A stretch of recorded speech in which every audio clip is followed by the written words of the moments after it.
This is pharmaphorum web editor Nicole Raleigh, and I am at ESMO 2025 in Berlin. And with me today are two experts from Corcept Therapeutics, which is a commercial stage company engaged in the discovery and development of medications to treat severe endocrinologic, oncologic, metabolic, and neurologic disorders by modulating the effects of the hormone cortisol.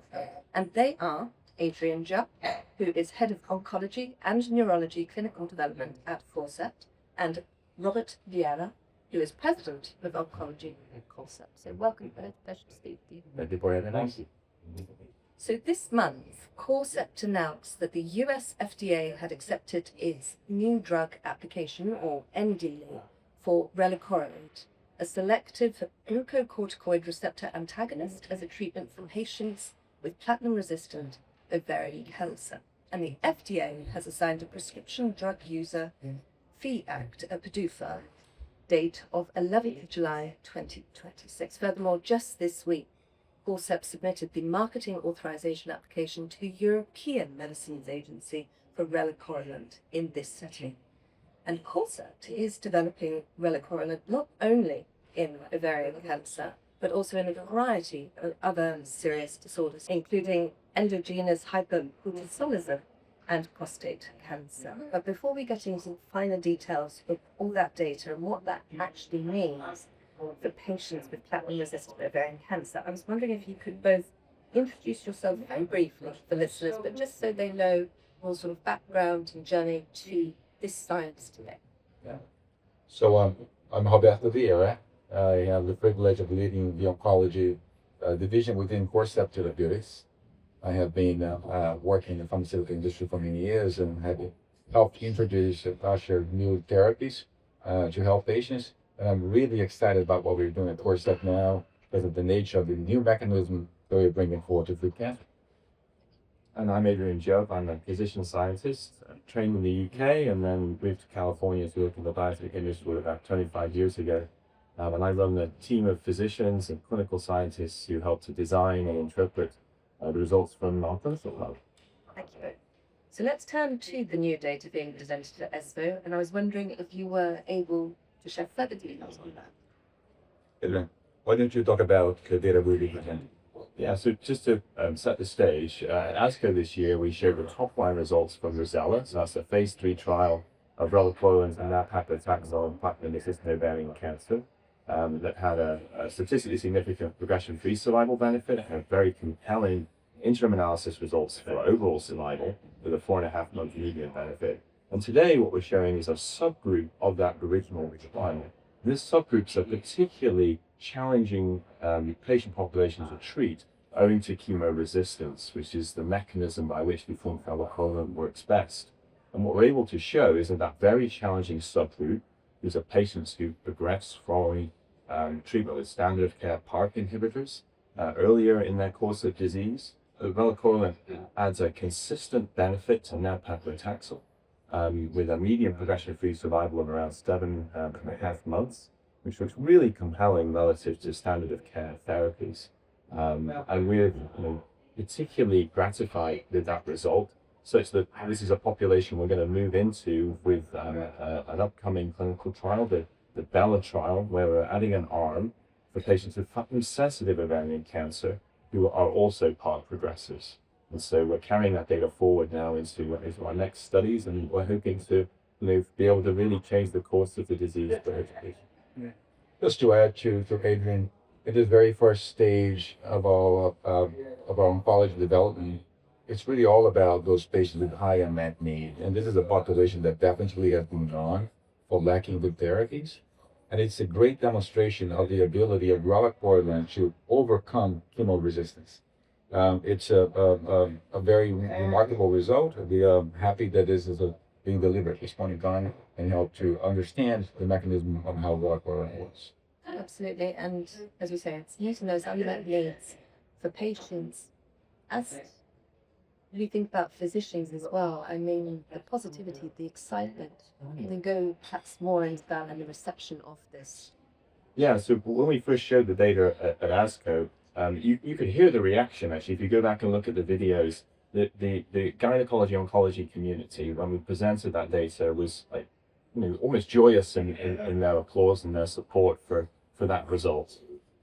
This is a drug with a new mechanism, and new mechanisms in particular are well sought after in this space. And being able to overcome chemo resistance, which ultimately is what leads to the lack of disease control and death for many of those patients, it is a really compelling mechanism for them to, for us to be able to bring forward for those patients in that community. And I think so. Adding to that, the safety profile of this drug is quite remarkable, as well as it does not really add new side effects to the standard of care as we have it today. So this is important. There's familiarity over how to treat the side effects, of course, of vaccines, and it's a true progress in the sense that we can improve efficacy without a meaningful change in the safety of those regimens. We have been working very closely with the patient organizations as well, and we know there's a real excitement among them about these new therapies. Yeah. Remarkable indeed, I think, is the work. So, sticking with relacorilant, but also thinking about the current review with the FDA for Cushing's syndrome, which is the endogenous hypercortisolism. I believe that a decision was expected by the 30th of December this year. That's correct. The PDUFA date is as of December 30th. We're excited as a company to bring that forward. Endocrinology has been part of our journey as a company from the beginning, and we of course see the high unmet in that population as well, and bringing new therapies that improve upon the standard of care we have today. So there's a common theme of what we're doing there. You also announced, it keeps going on this, I mean, well done. You also announced the expansion clinical trial here at ESMO, focusing on, and this is important at ESMO 2025, earlier lines of therapy. Can you tell us more about that? Yeah, so the BELLA trial is a phase 2 study, and the initial arm that the trial was designed around adds bevacizumab to the regimen of relacorilant and nab-paclitaxel in patients with platinum-resistant ovarian cancer. As we've been analyzing the data from ROSELLA, our phase 3 trial, in more depth, and we've been discussing with gynecology oncologists about the potential for the drug, we've decided to add 2 more arms. The first is in platinum-sensitive ovarian cancer. It's the same 3-drug regimen, and this is in the chemo-resistant patient population with prior PARP that I mentioned earlier in our discussion. It's particularly important to be able to bring the most active drugs to patients as early as you can in the course of their disease, because you can impact far more patients to a much greater extent by treating them earlier rather than waiting to later in the course of disease when a proportion are no longer eligible for therapy or can't tolerate treatments. And so we're aiming to get additional data earlier in the course of the disease that could support further registrational trials with that additional arm. In addition, we have a 3rd arm in 2nd or 3rd line endometrial cancer. And just like platinum-resistant ovarian cancer, those patients have a very poor outcome. Often they're on therapy for a matter of 2 to 3 months before they progress, and there are very limited options for them at that stage. And the disease biology that we've been interrogating through our research in endometrial cancer looks very similar to what we see in ovarian cancer, and we believe that relacorilant can overcome chemo resistance for that patient group too. And hence we're looking to evaluate that disease and then hopefully also bring that forward to a registrational trial following the readout of those results.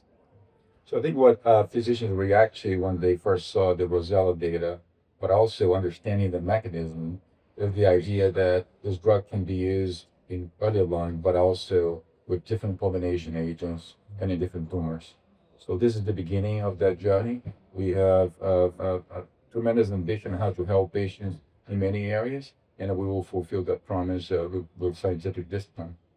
Absolutely. So if we think about these notions of earlier line settings, tumor agnostic, these are themes being discussed widely at ESMO, and I just wondered, I know we're still speaking quite early off, but I just wondered what I believe the key takeaways overall from the conference will be this year, its 50th anniversary year, and also with those in mind, what does Corcept Therapeutics hope that the future of oncology will look like in 5 or 10 years' time? Yeah. I mean, I think we're going to see a diverse array of drugs with many different mechanisms. And what we're, the way that we see relacorilant's development in relation to that, this is a broadly combinable agent with many of those different mechanisms, whether that's cytotoxic therapy, whether it's immunotherapy, targeted therapy, or ADCs, which are essentially another form of chemotherapy that are now becoming quite dominant at these research conferences and also in clinical practice. And so as we see that field evolve with all of these new agents, we're looking to ensure that we're testing relacorilant appropriately with these new therapies that are coming up through the pipeline so that we can determine where it's going to work best. And we anticipate, based on a lot of our research data, that it will have lots of opportunities beyond simply ovarian or a nab-paclitaxel combination, which is where we've first seen evidence of clinical activity. There's plenty of trials that are presented here that show the combination of these different mechanisms of how to treat cancer. So I'm always excited about these new mechanisms, and that's one of the key things about us introducing this new category of drugs that actually approach cancer from a completely different way of harnessing the GR pathway in order to be able to drive clinical benefit. So for me, the combinations of those are the ways of the future on how we think about harnessing those innovations to drive greater clinical benefit. Now, really, the story looking to 5-10 years in the future is really about earlier detection, treating those patients upstream so they can actually benefit the most from those therapies, and really improving the quality of life of those patients throughout so they can actually live healthier and fulfilling lives. Well put. Thank you very much for your time today, David. It's been a pleasure. Thank you so much.